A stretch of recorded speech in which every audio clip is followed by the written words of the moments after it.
She braced for death at human hands, but instead she felt a gentle touch.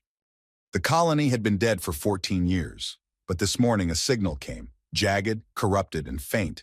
It barely registered on his cracked receiver, but it was real, and it was enough. Lior Nien crossed the last stretch of ice-blasted plain under a bruised violet sky, wind clawing at his coat, boots sinking deep in the frozen grit. The terraforming had failed decades ago. Oxygen levels were barely tolerable, and every breath left his lungs raw. His scarf was soaked from frozen condensation, stiff against his jaw. Each step was deliberate, exhausting. He was burning more calories than he could spare. But he didn't stop. He'd spent years walking through the bones of forgotten worlds, sifting ash and silence for answers no one wanted anymore. But Artis L4 had once promised something else, a dream, a haven for creators. He remembered the news feeds, artists painting gravity-suspended murals, composers writing symphonies for wind and steel, sculptors shaping stone with sound. Now it was dust, another failed project buried in snow and classified reports. So why had that signal flickered to life? Lior adjusted the pack strap over his aching shoulder, fingers stiff from cold. The signal had come from somewhere near the old gallery quadrant. He passed through a corridor where shattered murals lined the walls like broken windows into a brighter past. The color had drained from them long ago. All that remained were smudges of beauty, the fingerprints of a civilization that once believed in more than survival. He paused by a rusted steel support beam, steadying his breath. His oxygen monitor blinked yellow. Time to rest, time to turn back. But something deeper, something heavier than reason, kept his feet moving. He passed the threshold into the central dome. The ceiling was fractured, snow tumbling in slow spirals through the breach. A tangle of collapsed beams divided the space into jagged sections. Statues lay half-buried in frost, their faces eroded by wind and time. He moved slowly, quietly. Some part of him still expected to hear voices here. Music, laughter, maybe the quiet hum of creation. Instead he heard breathing, not the wind, not the sigh of settling dust. It was short, shallow, labored. He froze. No movement, but it came again, a soft intake of air, ragged and trembling. Then, a whisper, a real voice. Lior drew his revolver on instinct, raising it slowly, scanning the shadows. He followed the sound, around the broken wall of what had once been an observation gallery. One step, two, past shattered glass. And then he saw her. Curled against the far wall, half shielded by the wreckage of a display stand, was a figure, slight, trembling, barely covered in scraps of cloth. Her skin was a soft, unnatural blue, marked with splotches of bruising. Her arms were folded tightly around her knees, ribs showing sharp beneath the thin flesh. A length of rusted chain ran from a metal collar at her throat to a support pipe bolted into the wall. Her hair, jet black, long, matted with frost, hung in curtains around her downturned face. Lior's breath caught. His pulse surged. She was alive. She hadn't seen him yet, not clearly, but as he stepped closer, her head jerked up. Her eyes met his, and everything inside him went still. They were the most human eyes he'd seen in years, not in shape, in expression, terror, exhaustion, and worse, acceptance. Her voice cracked through the cold, barely audible like a sound torn from the past. "Please, don't kill me." Lior didn't move. Her shoulders trembled. She lowered her gaze again. If you must hurt me," she said, her voice shaking, "make it fast." Every part of him wanted to look away. He couldn't. The collar around her neck was the kind used for biological specimen tracking, old tech, now illegal. The chain was fused to the wall with oxidized welding. Whoever left her here hadn't expected her to live, and still she did. He lowered the gun slowly. "I'm not here to hurt you," he said, voice hoarse from the dry air. She didn't react. The wind shrieked through a break in the dome overhead. Snow sifted onto his shoulders. Lior took a careful step forward. She flinched, folding tighter into herself. Her knees pressed to her chest, her fingers clutching the edge of the chain. He knelt beside her, slowly, hands visible, movements deliberate. Then he unzipped his coat, the only real insulation he had, and draped it around her thin frame. She didn't reach for it, just stared at the floor. "You'll freeze," he murmured. "Take it." She stayed motionless for a long moment. Then tentatively, her fingers moved. She clutched the coat tighter around herself. Her hands were ice. He stood and backed away, giving her space. Then crossed to the far side of the gallery and began gathering scraps. Twisted metal, cracked plastic tiles, anything dry. His breath clouded in the air, shallow and fast. He found a discarded fuel cell, cracked but leaking trace vapors, enough for flame. He started a fire inside a rusted basin once used for melted snow. She watched him the whole time. He offered no questions, no orders, no touch, just warmth. From his pack, he retrieved a ration cube, his last one, and set it near the flames. The heat slowly softened it into something edible. He placed it between them. "Eat," he said simply. She didn't move, just stared. Then, cautiously, as if waiting for a trap, she reached. Her fingers brushed the plate. She pulled the food closer and took a small bite. The effect was immediate. Her shoulders jerked. Her mouth moved awkwardly, unused to chewing. She tried to swallow too fast and choked, coughing hard. He moved a hand instinctively, then stopped himself. She wasn't ready for help. She coughed again, blinking back tears, and still she ate. Lior looked away, giving her space. The fire crackled softly. The sound was alien here, among the bones of art and frost. She didn't speak again. Not until the food was gone. Not until the silence had settled thick and heavy again. Then, barely louder than the flames, she whispered, "Why?" Lior turned to her. Her voice was raw, her eyes glassy. "Why didn't you?" He didn't answer. Not yet, because how could he explain the way her voice had cracked, the way her fear had felt so familiar? He sank to the floor beside the fire. "I didn't come here to find anyone," he said at last. "But I heard your signal." She blinked, confused. "I broke the transmitter," she said, "so no one would come." "Not well enough." She stared at him, then looked down at her hands. Blue, thin, bruised. He saw the chain then, how tight it bit into her skin. The collar's metal had rusted through with blood. He drew a tool from his belt and stepped closer. "No," she gasped, shrinking back. "I'm just getting the chain off," he said gently. She hesitated, then nodded, barely. The bolt cracked loose with a rusted snap. The chain slithered to the ground like a dying thing. She didn't move, didn't run, just sat, trembling, coat around her like a cocoon. "You're free now," he said. She looked up at him and whispered, "Then why do I still feel afraid?" Lior stared at her. He had no answer, only a matching question buried deep inside his chest. She leaned her head back against the wall, eyes closing slowly. He knew she wasn't asleep. Not yet. Her breathing was too careful, her body too rigid. But she was trying, and that meant something. Before he turned back to the fire, she spoke one last time. Quiet. Strange. "Are you one of the artists?" Lior stiffened. Her voice trembled again. "I dreamed of them sometimes, before it got cold." He said nothing. But when he looked down, his hand had already found the edge of his sketch pad in his coat pocket. He hadn't drawn in years. And now, somehow, he didn't want to stop. The fire hissed low. The heat stone inside it was nearly spent, and cold had crept back in, curling around the edges of the shattered gallery like a warning. Lior didn't sleep much that night. He sat slumped against a rusted beam, one hand still resting loosely on the butt of his revolver, though he hadn't drawn it since he'd dropped to his knees in front of her. The girl hadn't moved, not really. She'd eaten, curled tighter into his coat, watched him in silence until her eyes eventually slipped shut, not from trust, he was sure, but from exhaustion. Her breathing was too careful, too even. No one truly at peace breathes like that. He'd seen soldiers breathe like that. Survivors. Outside, the wind howled through the fractured dome, a cold, dry sound that cut through everything, even memory. At one point, maybe midnight, maybe earlier, she stirred. Her hand twitched where it gripped the coat. He didn't move, just opened his eyes and looked at her. She hadn't screamed, hadn't run, just whimpered once in her sleep and went still again. By morning, the fire was out. The cold bit deep again. Lior sat up, bones stiff, spine aching from the concrete. His back cracked audibly as he stood. Frost clung to the ends of his boots. His scarf was stiff with frozen breath. He checked his oxygen gauge, still green, barely. She was awake when he turned, barely moving. But her eyes were open, black and lucid and trained on him without blinking. Lior nodded once, a quiet acknowledgement. She didn't return it, but her gaze didn't flinch away either, a sliver of progress. I need to find supplies, he said.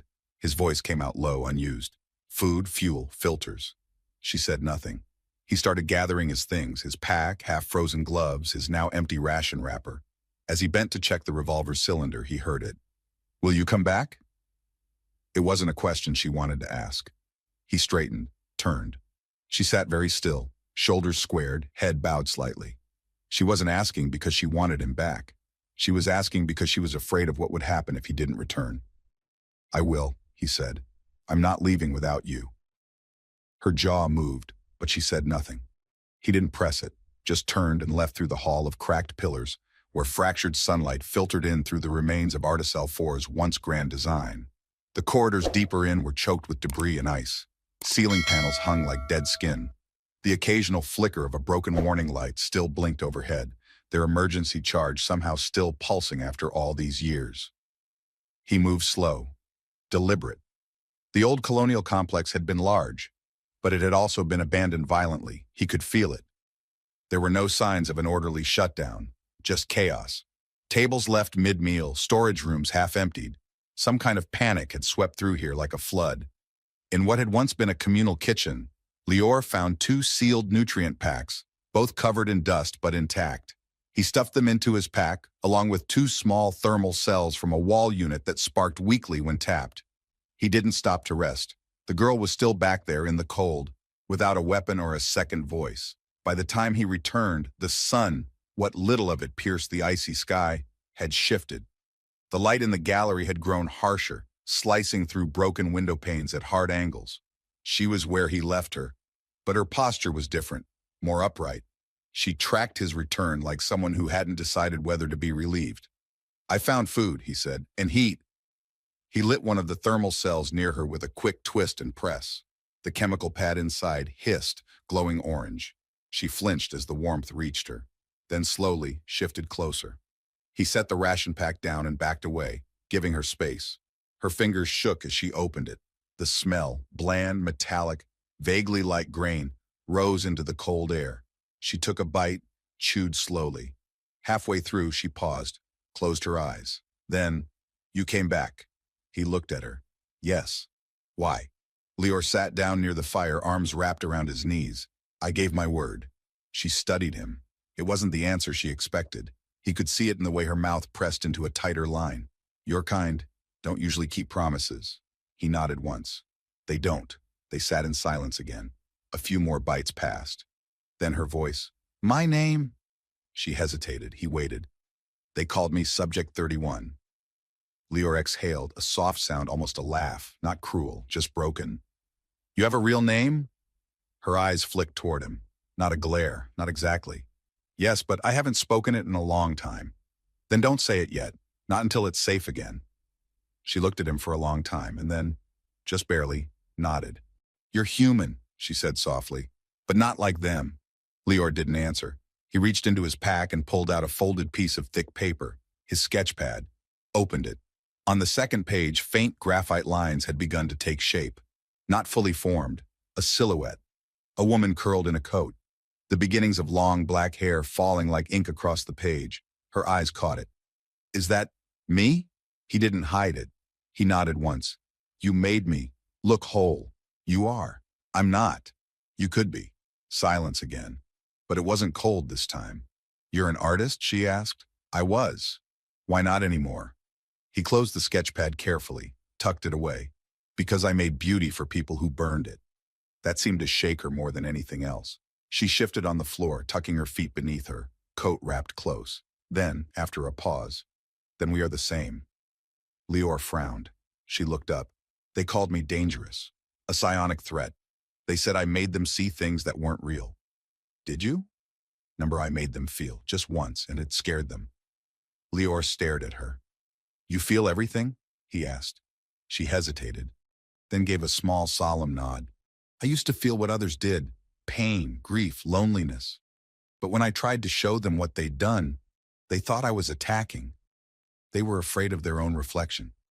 Yes, she said softly. Even their own sorrow. Lior sat very still. Why didn't you die? He asked quietly. Out there, chained, alone. She looked up. Her voice was so soft it nearly vanished in the wind.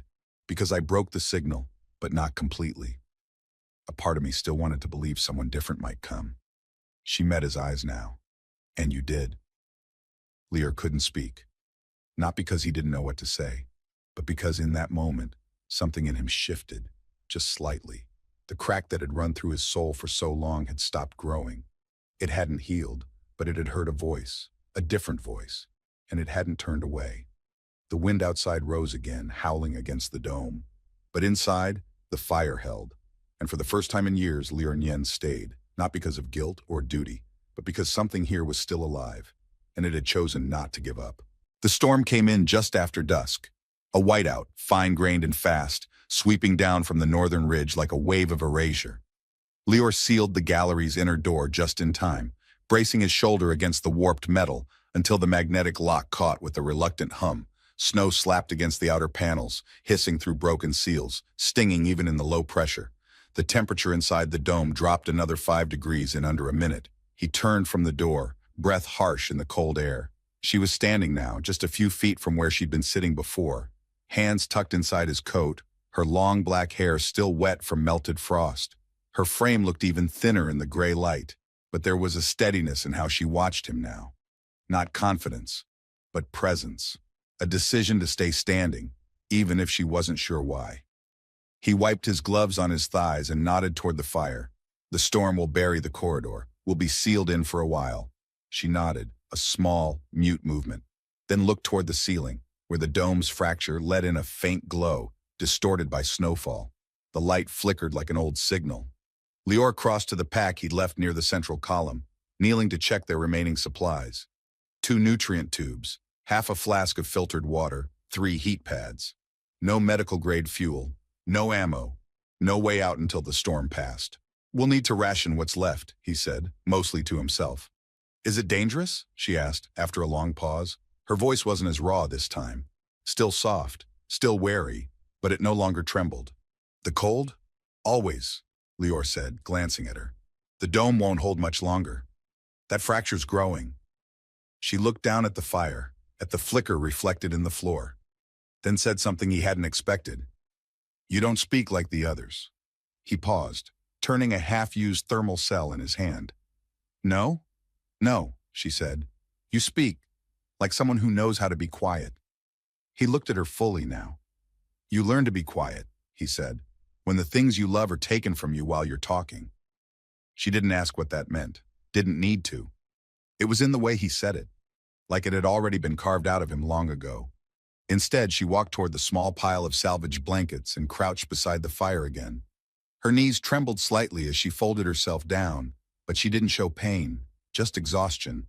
Lear sat across from her, resting his back against the cold stone base of an old sculpture mount. The statue was gone, probably stolen or destroyed during the panic evacuation. All that remained was a bronze plate etched in 4 languages. We build where others burn.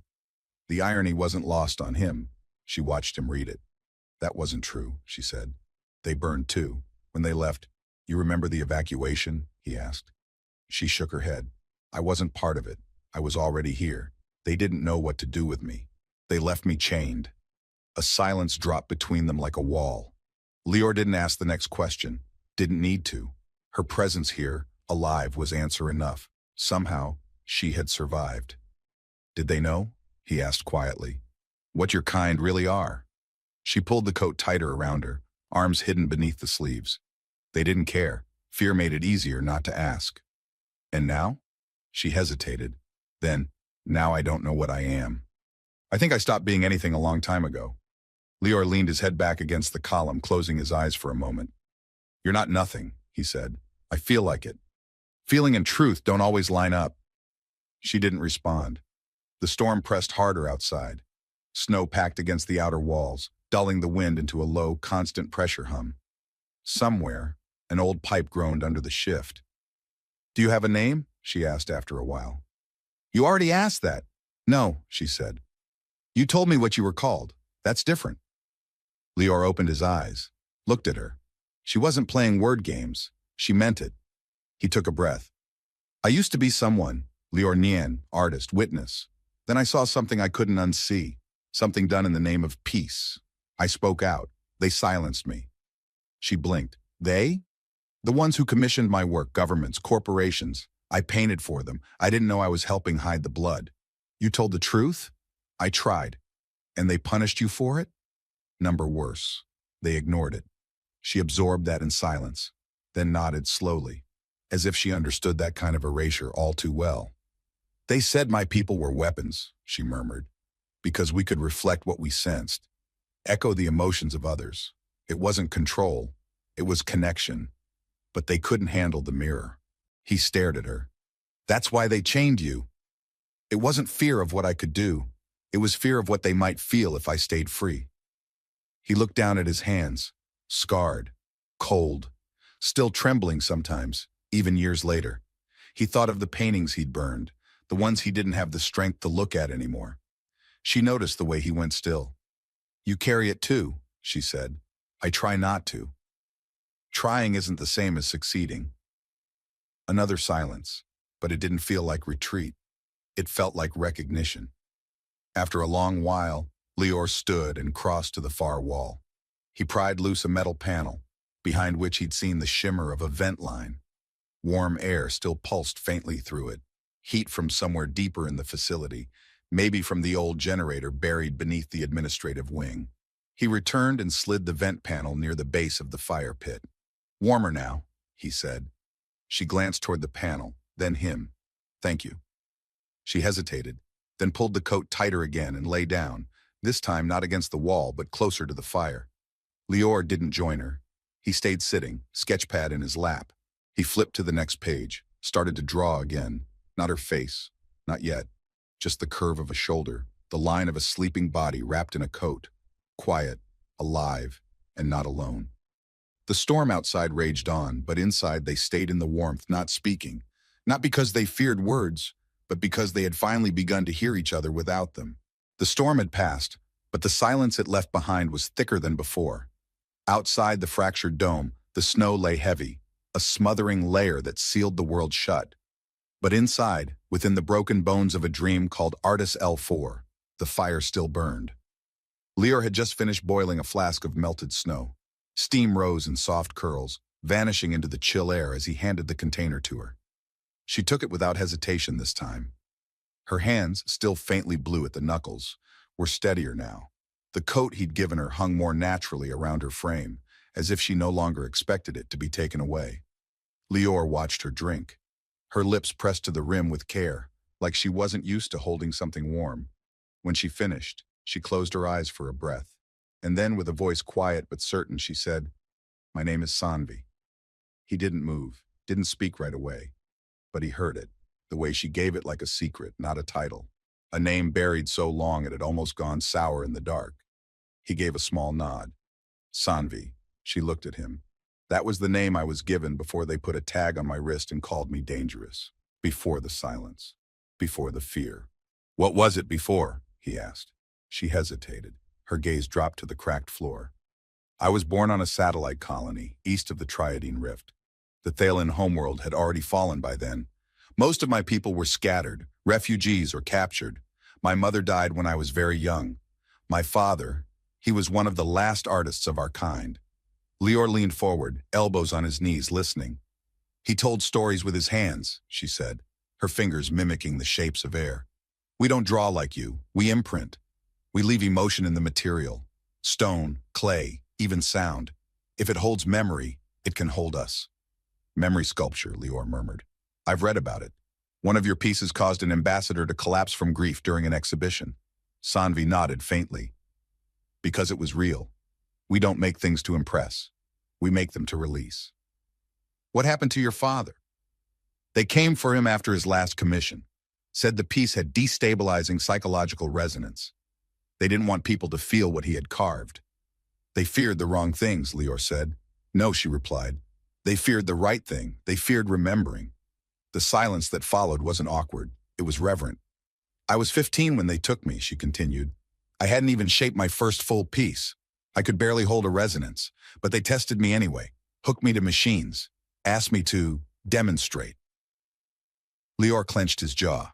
He didn't speak. Eventually, she said, they realized I didn't need to show anything. Just being near them made them uncomfortable. I was mirroring their thoughts without meaning to, their guilt, their fear. So they sedated me, labeled me, contained me, and brought you here. Yes, I was transferred between 4 colonies in 2 years.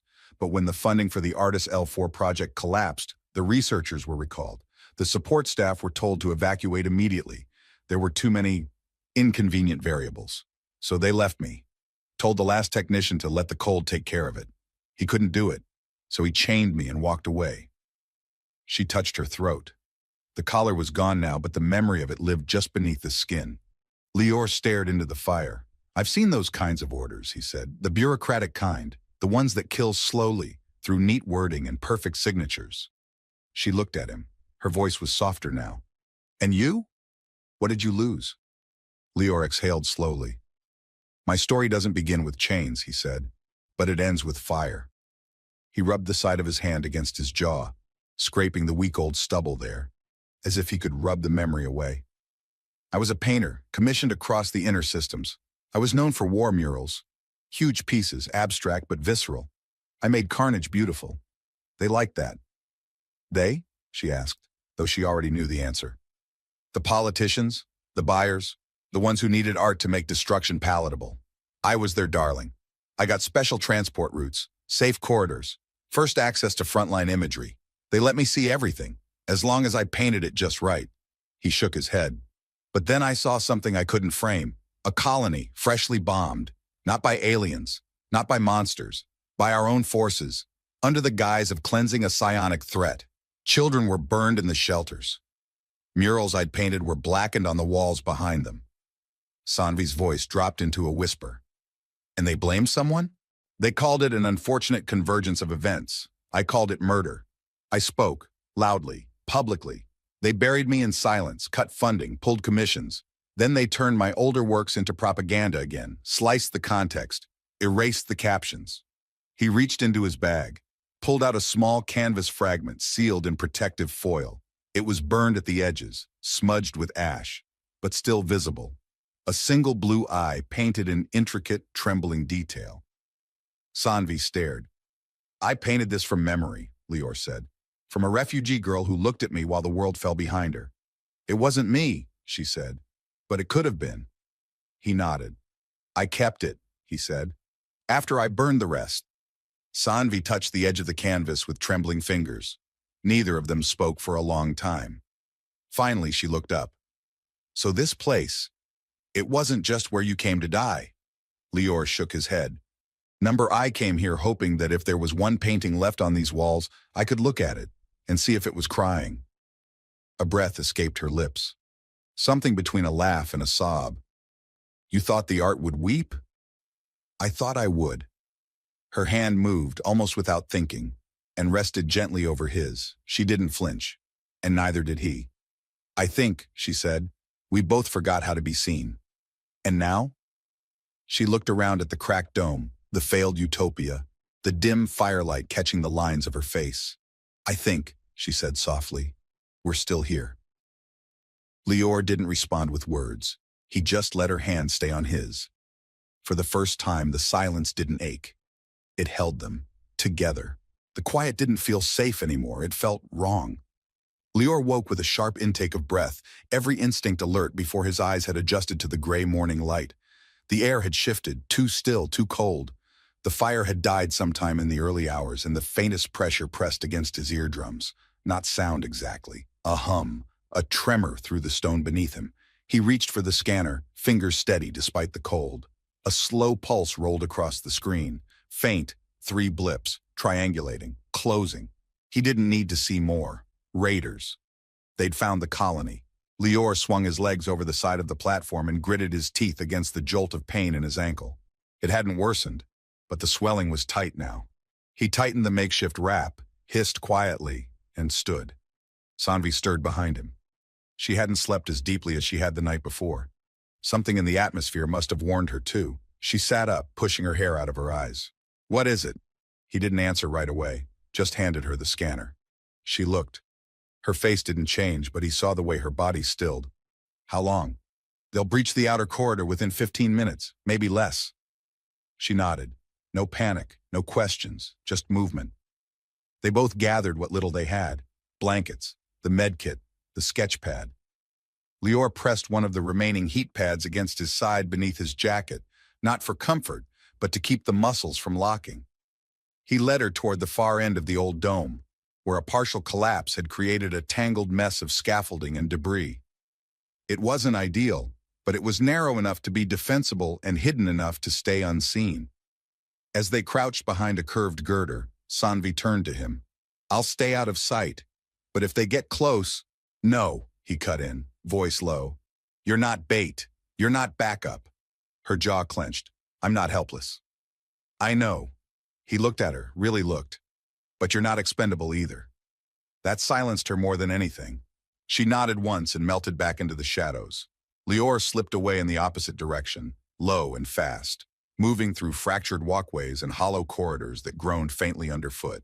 He reached a vantage point on a collapsed stairwell overlooking the colony's main passage just as the first shape came into view. Tall, broad, armor-clad. Not scavengers, professionals. The visor pulsed red, scanning. A pulse rifle hung loose at the man's side, relaxed but ready. Two more followed behind, lighter gear, less poise. Mercs, maybe, freelancers. But they moved like they'd done this before. Lior dropped lower, silent, and activated the signal jammer he'd salvaged from a drone casing 2 days earlier, weak but enough to scramble short-range communications. The lead merc stopped. "Signal drop," he muttered through the helmet comm. The second one scanned again. "Could be tech interference, cold spike messed with the array." "Or bait," the third replied. They moved slower now, more deliberate. Lior shifted his weight, judging the angle. The longer they lingered, the more likely they were to sweep the dome.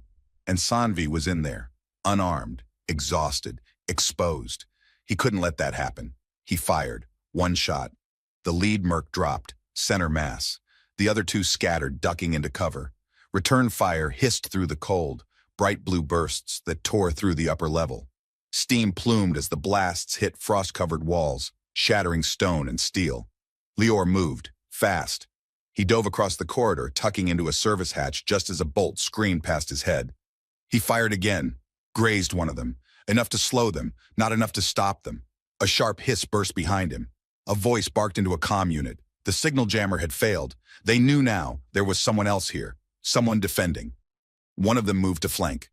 Lior spun, heart pounding, every breath raw from the freezing air. His side screamed with pain now, the wraps soaked with sweat and blood where the old wound had torn. He ducked into another tunnel, this one narrower, leading toward the outer wing. He needed distance. A sharp impact slammed into his side. He went down hard. A boot landed in his ribs before he could rise. Pain flared white behind his eyes. The last merc leaned down, weapon raised. "Got you now." Lior didn't answer, but the air behind them shifted. Sanvi stepped out from the shadows. Her eyes burned, not with fury, but with clarity. The merc turned, blinked, and froze. He staggered, weapon dropping a centimeter. His breathing changed, shallow, hiccuped. "What?" he whispered. "What is this?" His hands trembled. Lior watched it happen, not in the air, but in the man himself. His arrogance drained, his bravado cracked, and beneath it something surfaced. Fear. The kind he thought he'd buried long ago. Sanvi didn't speak, didn't move. She just stood there and let him feel. It broke him. The merc dropped his weapon, knees buckling. Lior reached for his revolver, fired once. Silence fell again. The body slumped to the ground, steaming faintly in the cold. Sanvi's breath was shallow and her hands shook now. She looked at Lior. "I didn't reach into him," she said softly. "I just mirrored what was already there." He didn't answer. Couldn't. Not yet. Instead, he stood wincing and stepped toward her. "You shouldn't have followed me. You shouldn't have gone alone." They stood there, inches apart, two people stitched together by fear and adrenaline and something else unspoken. He reached for her hand. She didn't pull away. "Come on," he said quietly. "Let's get out of here." They climbed back through the tunnels, moving slowly. Lior's body throbbed with pain. Sanvi kept close, one hand at his back when he stumbled. By the time they reached the dome, dusk had returned, soft orange light filtering through ice-rimmed cracks. The fire pit still smoldered faintly. They collapsed beside it, breathless and aching. Sanvi took a water pouch from the pack and pressed it into his hand. He drank, then handed it back. For a while they said nothing. Then, "Why did you do it?" he asked. Her eyes lifted. "Because when you looked at me, you didn't see a weapon." Lior reached into his coat, pulled out the sketch pad, flipped it open to the last page. He hadn't meant to draw during the chaos, but he had. Sanvi's face, half lit, half lost in shadow. Her eyes steady, her jaw set, not afraid, not broken, alive. She stared at the image. Then she looked at him.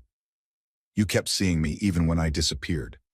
"I couldn't stop," she exhaled. "I don't know what happens next." "Neither do I." But he leaned forward, slow and careful, his hand brushing hers again. And this time, when he kissed her, she kissed him back. It wasn't fire, it was warmth, quiet and certain, chosen. And in that ruined dome on a dead planet, they held each other, not because they were survivors, but because they had decided to live. Lior awoke to the sound of wind brushing against the dome's edge, a softer wind than before, not angry, just present. He opened his eyes slowly. The pain in his side had dulled, but the ache in his ankle still pulsed, tight and stubborn beneath the binding. His body was stiff, joints reluctant to move. He'd lost more energy than he could afford. They both had, but they were still here. The fire had burned low, but not out. A thin column of smoke drifted lazily into the fractured ceiling. Sanvi sat near the edge of the pit, knees tucked under her coat, hair gathered behind her in a loose knot. She was humming. Not a melody he recognized, if it was even a melody. The sound moved like breath, soft and non-linear, not quite rising, not quite falling. It felt like the kind of sound that belonged in a gallery with no lights, a vibration rather than a song. He didn't interrupt her, not yet. Instead, he sat up, grimacing at the pull in his ribs. The bandage was damp, but not bleeding through. He'd need to rewrap it today. Maybe scavenge antiseptic if any could still be found in the med station 3 levels down. He ran a hand through his hair and took a long breath. Sanvi turned slightly when she heard him move. Her expression didn't change, but something in her shoulders eased. "I found a ration pack," she said, "behind one of the crates in the back storeroom." Lior blinked, surprised. She held up the wrapper, a heat-sealed protein sheet with faded Galactic Food Authority markings. Old, but still viable. She'd already split it in 2. "You should eat first," she added. "You're still healing." He took the half she offered and nodded his thanks. They ate in silence. The protein was dense, flavorless. Sanvi wrinkled her nose as she chewed, but didn't complain. It wasn't about taste anymore. It was about staying alive.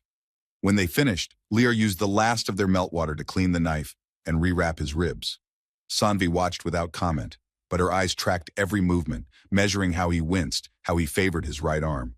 "You should rest again," she said when he was done. "I've rested enough." "You haven't. You keep watching over me when you should be sleeping." He gave a quiet half smile. "Habit. It's not one you should keep. I don't think I know how to break it." She didn't argue, just stood, brushed the dust from her hands, and moved to the far wall where an exposed panel of wiring gleamed faintly under the firelight. She crouched beside it, prying gently at the conduit casing. Lior raised an eyebrow. "What are you doing?" She didn't look back. "Thinking. Dangerous. Necessary." He rose slowly and limped over, settling beside her. The conduit was old, part of the emergency distribution loop. A few of the wires were burned out, but one still pulsed with low residual current. "I've been mapping the power bleed," Sanvi said, almost to herself. "There's a line that still runs beyond the dome. South wing, down into the sub-storage zone." "That part's collapsed," Lior said. "Mostly, but not all the way." He frowned. "You've been checking this while I slept?" "Yes." He didn't know whether to be impressed or worried, but he felt a strange warmth in his chest all the same. "You're looking for a way out," he said. "I'm looking for a way forward," she corrected. She turned to him. Her eyes were calm, unwavering. "You said once you came here to see if art could mourn." He nodded. "But maybe now it's time to ask if it can build again." That silenced him. For the first time since they met, she wasn't only surviving, she was planning. Later, they ventured into the sub-corridors. Not deep, just far enough to confirm what Sanvi had suspected. The secondary grid was active, barely. A faint hum vibrated through the frost-laced walls. And beneath the far platform, half buried under snow and structural debris, they found it. A ship, small, crude, built for atmosphere and short-range planetary transitions. Not the kind of vessel that could cross systems, but it was intact. Cerulean paint flecked the outer hull, the name still legible, Cerulean Fox. Lior knelt beside the access panel, brushing away ice. "I saw these back in the Trident fields," he said. "Courier craft. Used to run art manifests between installations." Sanvi crouched opposite, resting her fingers against the metal. "You think it'll fly?" "It's not pretty," he said, "but I think it might." They spent the rest of the day hauling what tools they could find from the maintenance bay. The cold slowed them. Every motion burned with effort, and Lior's leg dragged with more stiffness than before. But they didn't stop. By dusk, the power relays were reconnected. The internal systems flickered once, then held. Warmth bloomed inside the cabin, subtle, faint, but real. Lior sank into the co-pilot's chair and exhaled. Sanvi stood at the open hatch, staring out across the ruins. "I never thought I'd leave this place." "You're not running," he said. "No." She turned to face him. "I'm choosing." Lior reached out his hand. "Then let's choose together." She took it. That night, back in the dome for one last rest, they sat side by side beside the fire. The light caught on the walls around them, making the old murals shimmer faintly under the dust. Faded faces, broken wings, empty eyes. But they no longer looked like failures. They looked like ghosts laid to rest. Sanvi leaned her head on Lior's shoulder, not to escape the cold, just to be close. "I used to think no one would ever look at me again without fear," she whispered. "You were wrong." "And you?" she asked. He didn't answer right away. Then softly, "I thought I'd never make anything worth saving again." She turned her face into his shoulder. Her breath was warm. "Then we both forgot who we were." "No," Lior said. "We just needed to remember each other first."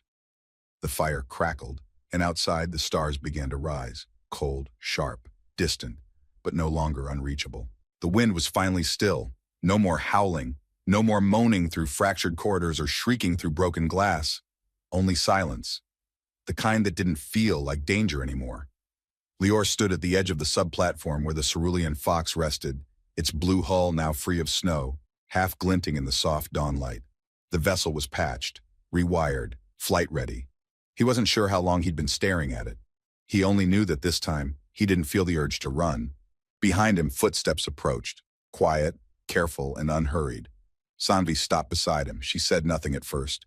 She just stood there, her breath visible in the cold, eyes on the ship. "It looks smaller now," she murmured. Lior nodded. "It is. Or maybe we're just bigger than we were when we found it." She glanced at him. "You slept last night." "I did." "First time since you arrived?" "Yeah." He paused, then added, "You?" She nodded slowly. "It wasn't just sleep, it was rest. That's different." There was a weight to her voice now. Not heaviness, but depth. She sounded grounded, real in a way she hadn't before, not brittle, not fractured, simply present. Lior exhaled, slow and full. "I've been thinking," he said. "If we launch, we'll have to head toward the trade line between the Sigiran Drift and the neutral sectors. The Fox can't make long-range jumps. But if we hit a refueling point, we'll make it," she interrupted, not as a reassurance, but a truth. He looked at her. She met his gaze without hesitation. "People out there still think your species is a threat." "I know. They'll scan you, question everything. You won't be able to hide what you are." "I'm not going to hide anymore." That silenced him. She stepped forward, resting a hand on the hull. "When they chained me here, they expected me to die, not just physically, spiritually. They wanted what was inside me to rot away until there was nothing left but obedience. Silence." She turned her hand over, palm up. "But I didn't, because I remembered my name. And then I heard yours." He looked at her open palm, scarred, blue-veined, alive. He took it, not gently, not as if she were fragile, but as if she were real. They stood there in the quiet, two survivors holding hands beside a patched-together vessel, with more rust than grace. And it was enough. Takeoff was rough. The Cerulean Fox groaned as her thrusters came online, engines sputtering before they caught. Dust exploded from the undercarriage as snow melted instantly, revealing the launch grid beneath. Lior sat in the pilot's chair, jaw clenched, hands gripping the controls harder than necessary.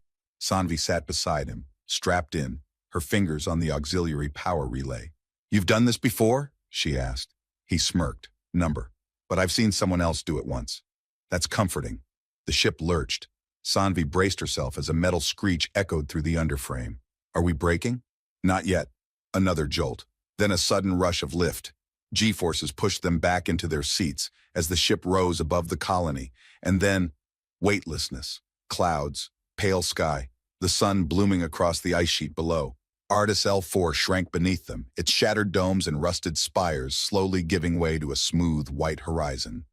Lior said nothing, but Sanvi reached across and placed her hand over his. He gripped it without thinking, not out of fear, out of confirmation, that they'd done it.